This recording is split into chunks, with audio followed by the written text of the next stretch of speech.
everyone, welcome back to my channel. My name is Cindy, and if you're new here, I tell stories in The Sims and help you improve your gameplay. In this video, I'm going to address a question that I've received many times in my streams and videos about how I play The Sims 4 and make it more fun. I play The Sims 4 rotationally, and if you don't know what that means, it means that I don't play a single family or just one single legacy or a challenge.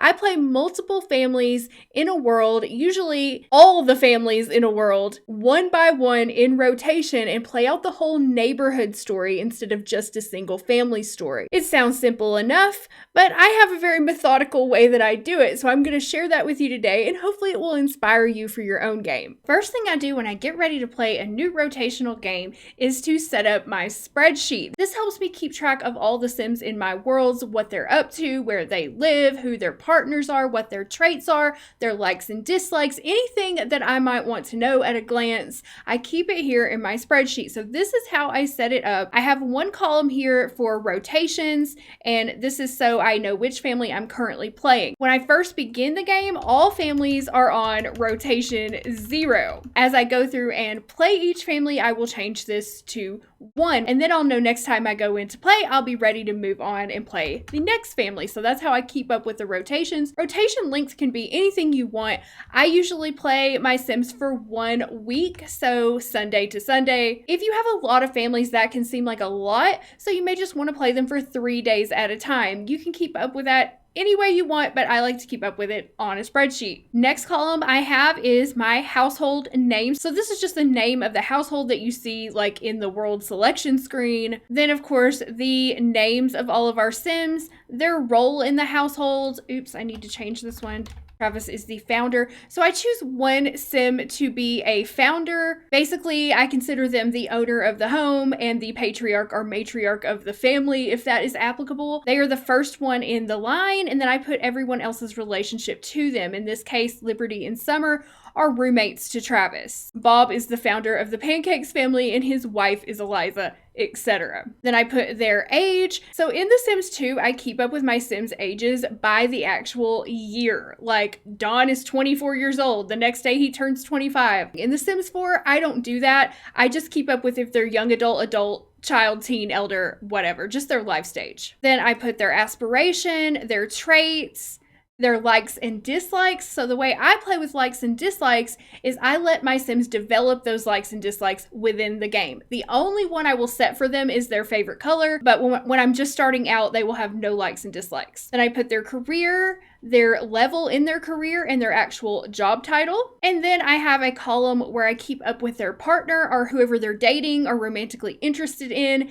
That just helps me when I'm pairing up my Sims, because I really love to pair up my Sims, marry them together, breed them, and that's just what's so much fun to me. So I always have to keep up with their partner or who I think their partner might be. This can change. And then I have a little column for any notes that I have while I'm playing the family. This is my legend, so I also color code the spreadsheet. That way I can see at a glance how many single elders I have, how many single adults I have, how many single teens and children. Okay, I know that sounds weird, but what I mean by that is I start thinking about pairings, romantic partnerships, even when they're children, like thinking, okay, I have 2 children here in Willow Creek. I have Olivia and Alexander. They're the only 2 children in this world, so it only makes sense that they might date when they get older. But of course, I also play whims-based, so it's kind of up to them if they want to date or not. These are just sort of guidelines that I follow in my mind to help me grouping my Sims, basically. I do not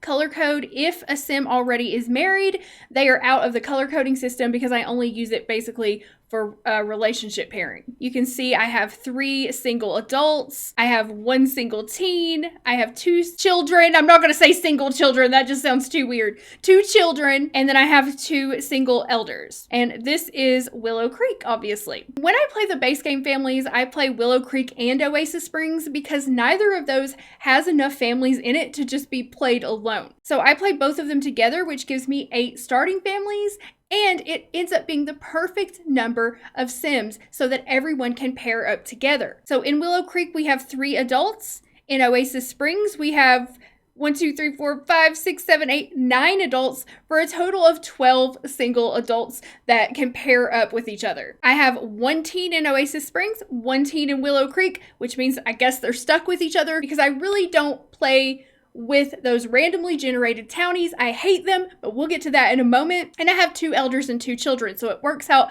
kind of perfectly to start out with. Now, as new Sims are born, then I add a line to the family. Like, let's say Bob and Eliza have a child, I add a line to the family, and then I will add the child here, pancakes, and I'll add all their information here. I go through and play each household in turn, starting with the BFFs, then moving on to the pancakes, Goss, Kim, Lewis, then I'll go through and play all of the Oasis Springs families, and when I get to the end, if there are any Sims going to university, I will add a new line, a new family called the University family, and I will add all of my Sims here who go to university. The way I play university in The Sims 4 deserves its own video, so I'm not going to go into too much detail on that here, but basically I just move all the Sims in together who needs to go to university at the same time as one household, take them to university, and play them all the way through. Also on my spreadsheet, I have an entire sheet for the cemetery, and this is anytime a Sim dies and they're buried in my cemeteries,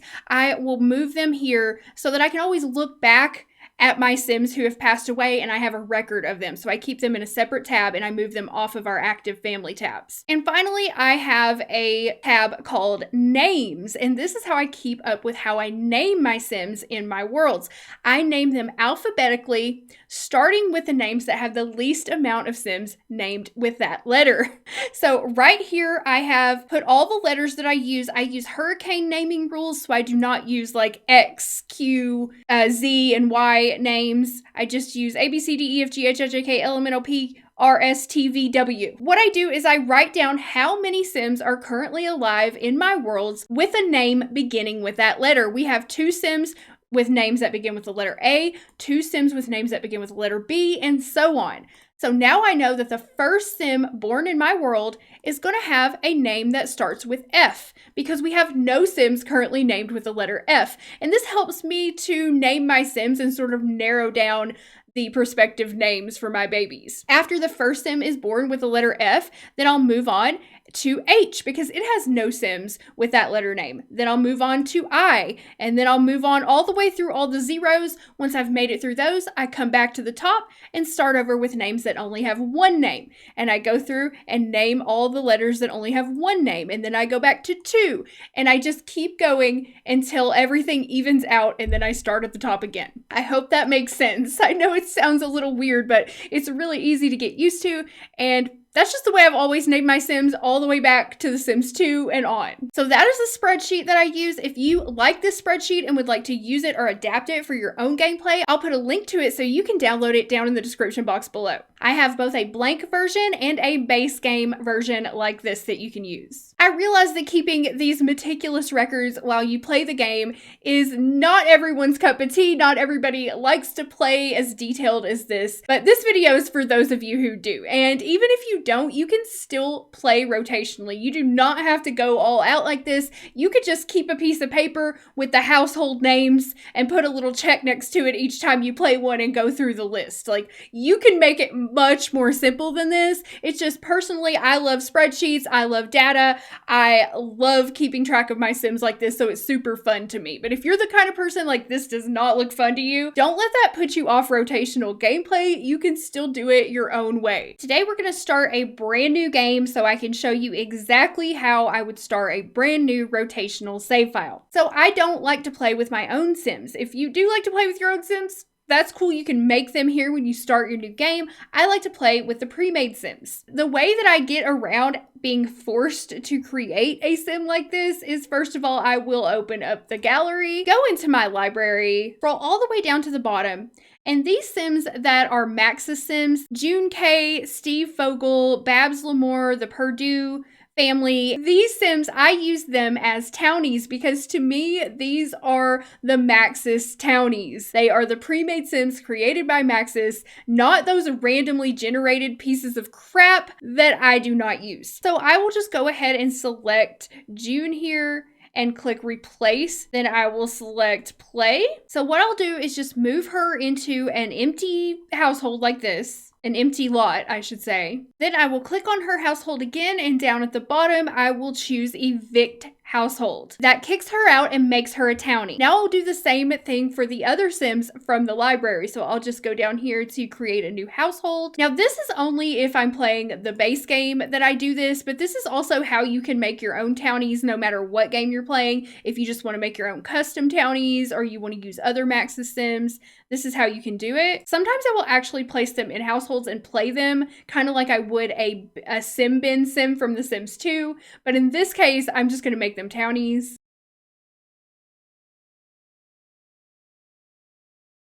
Now when we go to our manage household screen, we see that they are currently not in world, which means they are townies. Now we're going to go to our other households, and of course I'm going to put a heart next to all the households that I want to play. So I am choosing all of the households from Willow Creek and from Oasis Springs. Every other sim that exists in the game from all these expansion packs, I am going to delete them because I don't like to mix my worlds together. So if I'm playing Willow Creek and Oasis Springs, I do not want Judith Ward or the Bailey Moon family or these god-awful versions of Dirk and Dustin roaming around out there, okay? So I delete everyone that is not a part of the households I want to play or the townies that I have selected for my world myself. And this is just for this save. Like, there may be a time when I want to go in and play the other worlds, and in that case, I'll delete all the Willow Creek and Oasis Springs Sims from that save. Once I'm done, I have nobody left in the other households tab, and in my households, I only have the 8 families I'm going to be playing and my selected townies. Now, I know what you're thinking. Isn't your world just going to be filled up with random awful townies? And the answer is no. And I'm going to show you how I stop that from happening. I use a mod called NPCC Control, which completely stops townies from generating in your game, like completely. It's the only thing I have ever found that really works. The catch is you have to be a patron to get the newest version. There is a public version, but I have never got it to work. It's like months behind the Patreon version. So I pay $3 a month to use this mod, and it is the best money I have ever spent on The Sims 4. It really is, and I know not everybody can afford to pay $3 a month for this mod, and if you can't, then my suggestion is either just deal with the townies, like make them over and try to just deal with them being in your world, or just go in and periodically remove them. If you know of any other way to completely stop townies from generating, please leave a comment down below and let us know. So far, this is the only reliable method I've ever found that works, is the NPC control. Did I say NPCC control a minute ago? Sorry, it's NPC control mod. You also want to make some changes in your game options. So you want to go to gameplay,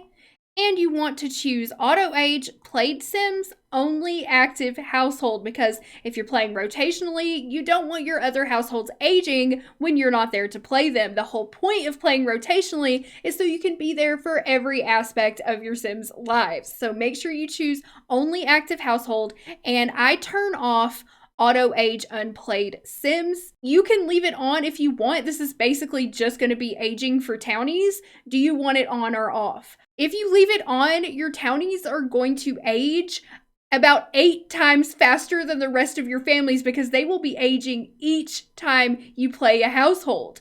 So if you want your townies to age, you just want to leave this on for one single family each rotation. So if you play your families 1 week at a time, only leave this on 1 week.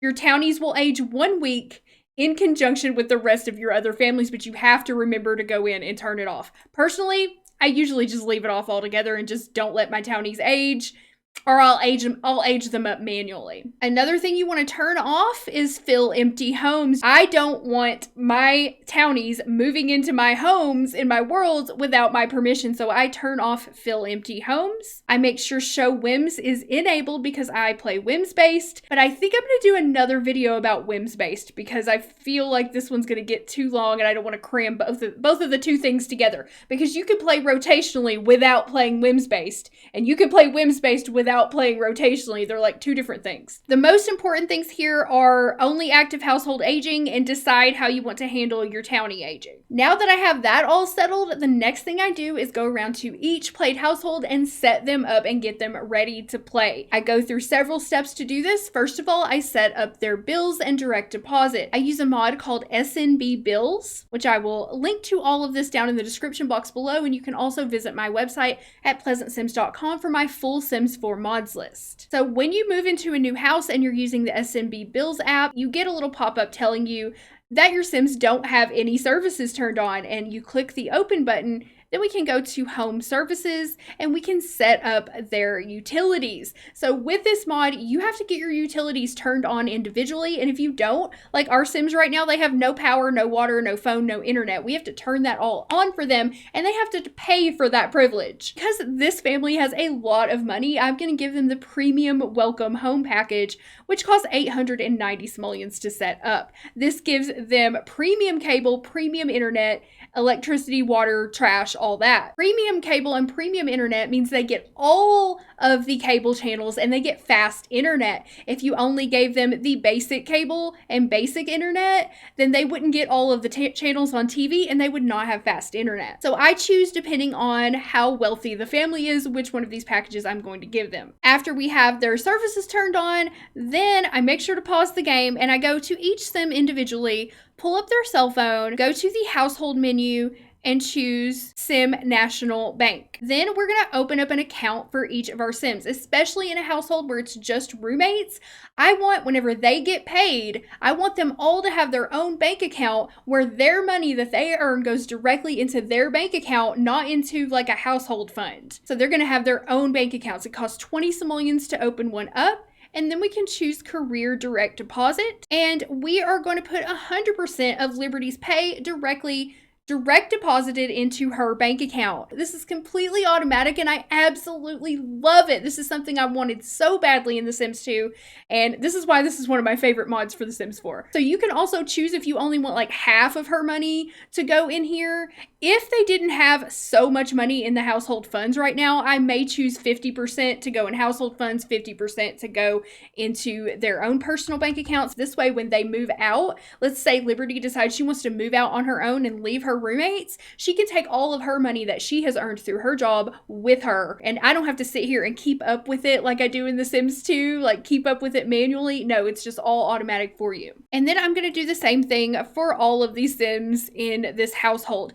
Now, if this was a married couple, obviously I would not do this. I might set up like a savings account, maybe 25% to go into their accounts. But a married couple or like a single family, I don't really do this, only if they're roommates and I want them to keep their funds separate. Oop, I just realized I think I did that backwards. Make sure you read what you're doing because I still had her direct deposit disabled. You have to actually click on this to enable it, sorry. And then we have 100% going to main account. Okay, make sure it says enabled and the amount you want to go to main account or household funds. The next thing I do is cheat my Sims university degrees if I feel like they should have them. So I'm gonna say, because Travis, Summer, and Liberty all have jobs and they're all in level 2 of their careers, to me, that means that they have already gone through college. So I am going to cheat them a university degree because I just really don't want to play them in college. So to do that, I'm going to open up the cheats console and I'm going to copy and paste from a cheats list that shows all of the cheats for the university degrees, traits.equip _ trait, trait _ university _ computer science degree BS. And this is going to give Travis a Bachelor of Science degree in computer science. And the reason why this matters to me is because I also use a career overhaul mod that requires my Sims to have degrees in order to progress all the way to the top of their career. And because these Sims didn't get a chance to go to university since they're base game Sims, I don't feel bad about cheating them a degree. All future generations will have to go to college for their degrees, but not this first one. And the way I'm choosing the degree that they need is I'm using the documentation that came with the career overhaul mod. I will link this down below as always. And so I can look here and see, okay, astronaut, she just needs a technical degree of any kind for Liberty. For culinary, Summer is going to need a culinary degree. tech guru needs any degree, but I thought computer science made the most sense. So this is very helpful when you're setting up your starting families and you need to see which degree they get. Another mod that I use in my rotational gameplay is called the Personality mod by Missy Hissy. It gives you reward traits inspired by Sims 2 Aspirations, and this also gives your Sims whims according to their personalities. It comes with Family Sim, Fortune Sim, Knowledge Sim, Pleasure Sim, Popularity Sim, and Romance Sim. You will know what these are if you are a Sims 2 player or you've ever played The Sims 2. So as part of my setup process, the first thing I will do is go into the reward store for each Sim and assign them one of these 6 rewards. They don't cost anything, so you can assign them right away. Now, I choose based on my Sims' current aspiration. For example, Liberty is a nerd brain, so I know that that's going to make her a knowledge sim. Summer is a friend of the world is her aspiration, so she's going to be a popularity sim. And Travis, of course, is also going to be a knowledge sim. If my sim has an aspiration that does not correspond to one of these 6, I will just roll a number 1 through 6 on random.org and choose randomly, and this can really give you some interesting results. And the final thing I do to set up my Sims and get them ready for play is to select their aspiration. And the reason why I have to do this is because of another mod that I use called Lifetime Aspirations. So this is an aspiration overhaul, plus it gives your Sims 38 new aspirations, and I can highly recommend it. I really honestly cannot play without it. It makes aspirations more like they were in The Sims 2. Now, this is obviously completely optional. If you don't like these kind of aspirations and you like the ones that are in The Sims 4, that's perfectly fine. But I just want to point out, if you do use this lifetime aspiration mods, you will have to go in and reselect the Sims aspirations so that they will update with the new goals. So Travis is a computer whiz. Right now it's kind of dark, but I think you can see this, how it has these 2 goals. These are the Maxis goals. But if we choose computer whiz with the lifetime aspirations mod installed and select that, it will change it to reach level 10 of the tech guru career. It just gives them 1 aspiration to work on throughout their lifetime.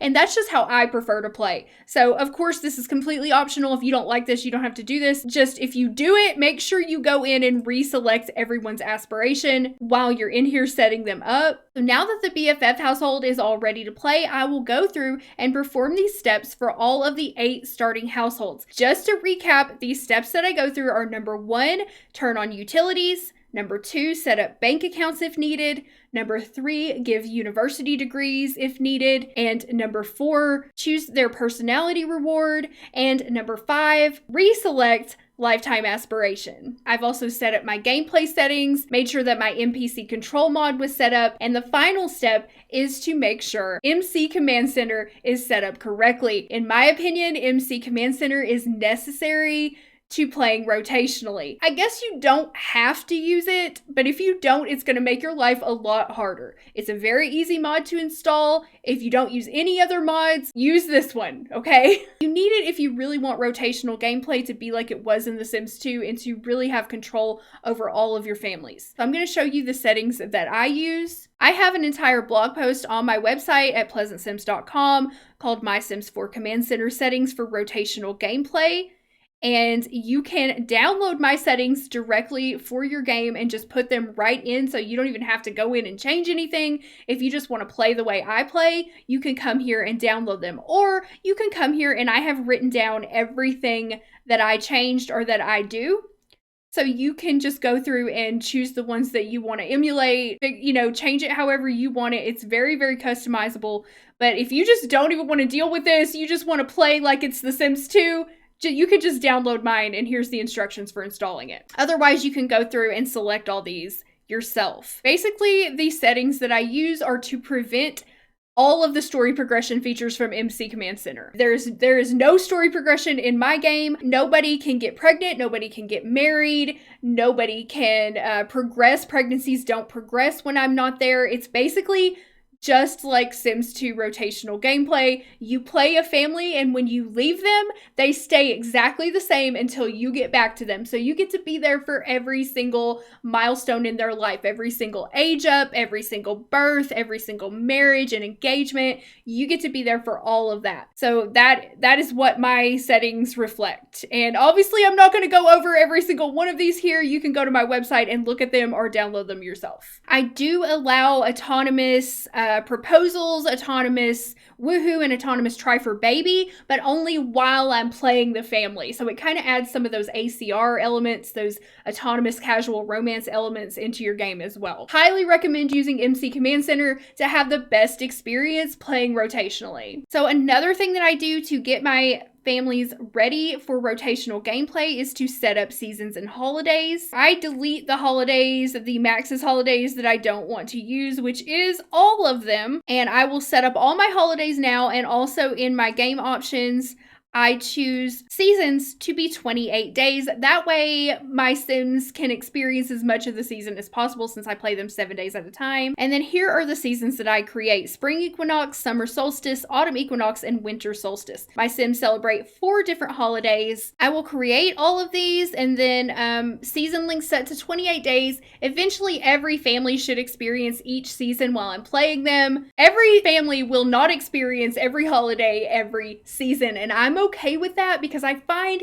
that if you play the holidays if I have a holiday every week, it just gets annoying and boring to me. So I like to spread it out to once a month, and just whatever family I happen to be playing at that time on that week is the family that will experience the holiday during that time. You can set up your holidays any way you want. I would just suggest doing that at the beginning of the rotation. So like before you start playing your rotations, plan out how you want to do your holidays, or if you don't care that much about it, you can just leave all the Maxis ones there and just do those. But if you're like me and you want to control everything, you might want to set up all your holidays and like plan out your holidays before you start playing. Once all that's done, I'm ready to play. So I just go to my first family, which for me is the BFFs. Make sure I have my spreadsheet pulled up. Either if you don't have a second monitor, you can just have it pulled up behind your game. And that way, if I need to make any notes or change anything while I'm playing, I can do it. And then I just press play and begin.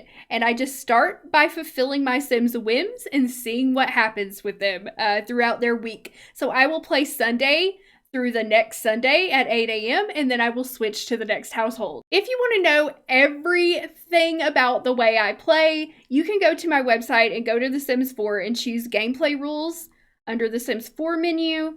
And this is everything about how I play, all written down and categorized for you. So you can see my pack settings, aging, aspirations, careers, everything I do, how I handle finances, including welfare, child support, salaries, bills, and banking, gender preference, hobbies, parenting, pregnancy, rotations, seasons and holidays, traits, and university. So you can see everything I do when I'm playing. Of course, these are not necessary for rotational play, which I'm trying to just focus on that in this video, but I have so much to say about how I play The Sims 4. I tend to go off on a tangent here. So I hope that answered some of your questions about how I play The Sims 4 rotationally. And if you still have more questions, then check out the blog post that I created to go along with this. Everything is written out probably more coherently than I explained it here, along with all of the resources that you saw in this post. And again, that's going to be linked down below. This was a really fun video to make because I always love to share how I enjoy the game with other people, and hopefully I can inspire you to get more fun and enjoyment out of your game as well. If you did enjoy this, don't forget to give me a thumbs up and subscribe to the channel for more content like this. My name is Cindy, and I will see you with a new video very soon. Thank you so much for watching. Bye!